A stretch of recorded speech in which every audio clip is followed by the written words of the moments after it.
Good morning, friends. Welcome back to Astrology Today and Tarot. My name is Mel Rose, and this is the Tarot portion in the second half of my daily astrology vlog, which you can check out on my other channel, Astrology Today with Mel Rose.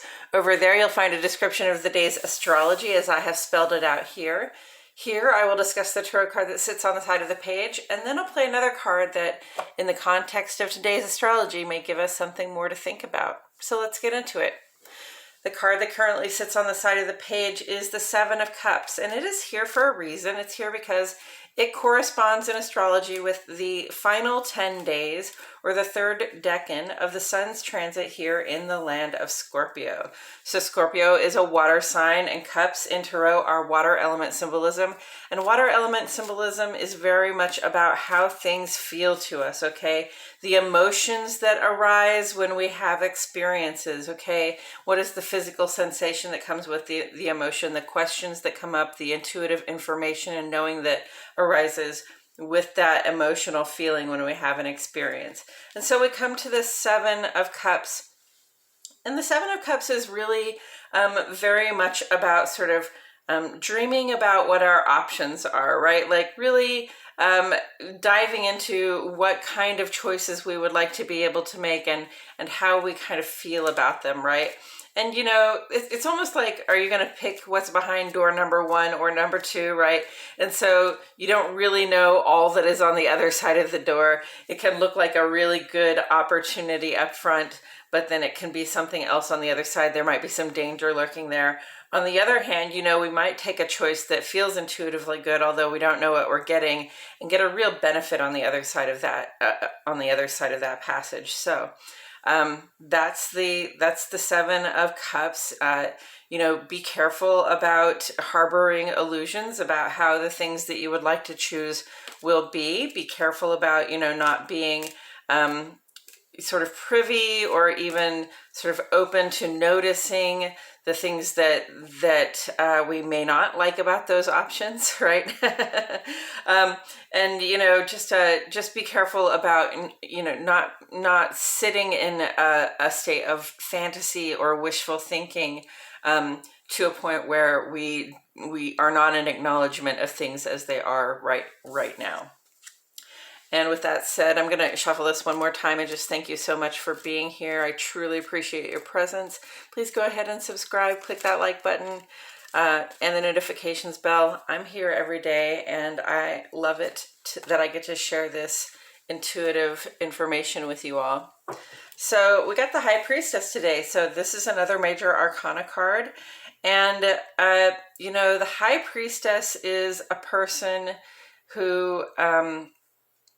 in the major arcana as a major message is reminding us to trust what's going on in our guts and our hearts. This is the void of course period of time, right, where we get to sort of connect with our inner sense of our personal lives, connect with the moon. The moon is represented very heavily here. You know, our inner moon and our outer moon, sort of, so that we can have important conversations with ourselves and with spirit about our lives, our ways of being, the choices that we would like to make, the things that are coming up for us.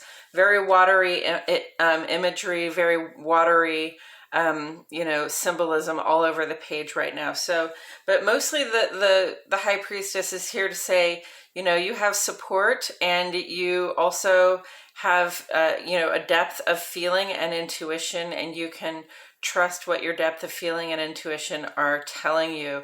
Not everything is visible. You see this curtain sort of hanging up behind the High Priestess.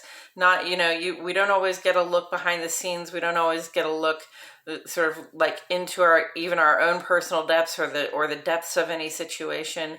But if we have an intuition about what is there, it's okay to trust it, okay? And, you know, there's an element to the High Priestess, too, that is, it's about, you know, sort of demurring or perhaps sort of sitting back and allowing things to unfold, right? The High Priestess does not have to take action in every moment, does not have to share an opinion or an idea or an intuition in every moment. The High Priestess can sit back and sort of watch and allow things to unfold and, you know, make their, allow their intuition to guide them from there.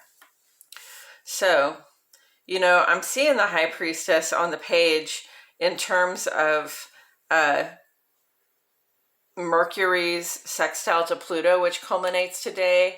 Mercury is in Scorpio, and Scorpio is ruled by Pluto and Mars. So, Pluto's a ruler of this sort of land where Mercury is traveling right now. So when Mercury's in Scorpio, we are more capable of sort of untangling messes. We are more capable of sort of seeing into the depths of things. That veil is somewhat lifted for us, that our own intuitive response is more clear to us. And we're kind of capable of asking the questions, saying the things that cut to the core of the matter that we are addressing. Okay.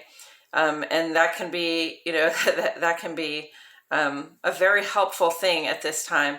And then, Mercury culminates this sextile to Pluto today. Sextile is a cooperative vibe. This tells me Mercury and Pluto are working together. Pluto's in Capricorn, sort of, destroying everything we think of as institutional so that we can make something beautiful and new that includes the broader collective starting next year. So Pluto's in Capricorn, concerning itself with bringing to an end habitual ways of being, like publicly and personally, habitual ways of being that we have that we have relied on, but that are not necessarily working for us, that we have relied on, but that have brought a certain amount of chaos or dysfunction or corruption into our lives, right? So Pluto's there to tear all of that down. And Mercury is working in cooperation with Pluto in Pluto's land of Scorpio, saying, yes, we can unravel some real messes here. We can really, destroy some edifices that don't work. Okay, we can get rid of of the masks that we wear that no longer provide us any sort of comfort or agency in the world, and we can sort of destroy within ourselves the things that we have relied on as a matter of support that really in terms of support, they like I said, provide more sort of dysfunction and chaos than they do support anymore. Okay, so there's that. And Sun, Mercury, and Venus are all currently sextile to Pluto. So things are coming up for us intuitively. Things are coming up for us emotionally. And emotions are information, okay, about what's going on the inside. Emotions, like I said, when you have an emotion, you don't just, it's not just about how you feel, like, oh, I love that gives me joy, or oh, that makes me really uncomfortable. But we have to, go deeper, ask the shrewd question. Okay, so what was the physical sensation that arose with that emotion? Did you get tingles? Did you feel your breath quicken? And also sort of what questions arose for you when you felt that emotion? What intuitive messages and knowing arose for you when you felt that emotion? So understand that your emotions are just scratching the surface. Knowing what your emotion is, being able to name it, that is very important. And it is really just the beginning, because once you can name the emotion, you can start to talk about how it is affecting and impacting you. And knowing how your emotion is affecting and impacting you, knowing what kind of understanding and knowledge it brings up for you, really puts you in a powerful position, again, to act when the time is right and to allow things to unfold without acting if the time is not yet right. Okay, so I don't know if all that came together to make any sense, but I'm going to go ahead and put these two together. We have the High Priestess and the Seven of Cups. So again, very watery energy. The moon is ruled by Cancer. Cancer is a cardinal water sign. Okay, so it's about initiating care. It's about sort of birthing new feelings, birthing new things, right? It's a very creative vibe. It's a very generative vibe, okay? And so, here we are sort of generating ideas and options for ourselves, thinking about what would be ideal for us, thinking about what would be least ideal for us, noticing both our hopes and our fears, noticing both our strengths and our insecurities and where they might lead us. In this very Neptunian way. Neptune here is retrograde in the sign of Pisces. Neptune is at home in Pisces. Actually, Neptune and Jupiter are essentially conjunct in their home sign of Pisces at this time. So what we're imagining has to do with our personal expansion. What we are imagining right now, what we're dreaming up, what our possibilities are, they have to do with the growth that we would like to experience. Jupiter is there, saying, wouldn't you like to know more about this subject? Wouldn't you like to get an education? Wouldn't you like to learn more about culture by traveling abroad? Wouldn't you like to, expand your mind, expand your understanding of certain topics so that, so that they can be more of a benefit to you? And Neptune is like, yes, I can see all of the things, all the possibilities unfolding, right?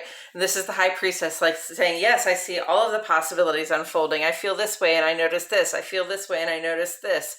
Okay, so, the high priestess is really, here with us to help us, have discernment about what the intuitive, creative, imaginative, even spirit connected possibilities are, what our possibilities are for connecting to others, for being connected with ourselves and with spirit.